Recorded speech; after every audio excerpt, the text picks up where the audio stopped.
মহান বিজয় দিবস উদযাপন উপলক্ষে স্টামফোর্ড স্কুল অ্যান্ড কলেজের বিজয় র্যালি অনুষ্ঠিত হয়েছে। 16 ডিসেম্বর মঙ্গলবার সকালে ক্যাম্পাস থেকে র্যালিটি বের হয়ে গৌরীপুর হোমনা সড়ক প্রদক্ষিণ করে গৌরীপুর বাজার হয়ে পুনরায় ক্যাম্পাসে এসে সমাপ্ত হয়।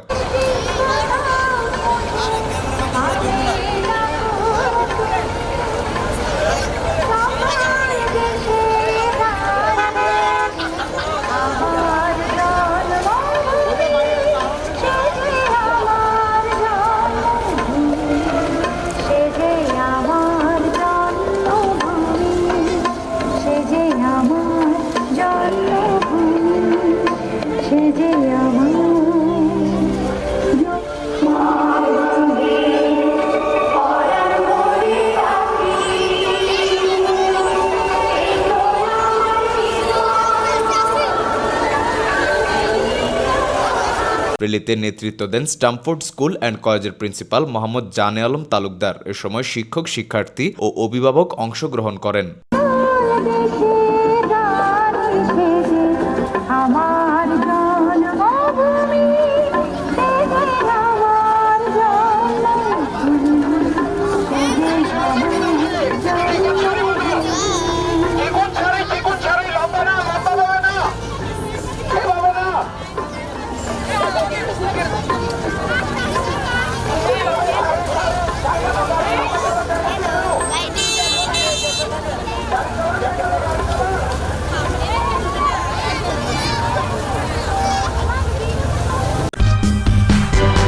সূচনা community.tv বিনোদনের পাশাপাশি খবর।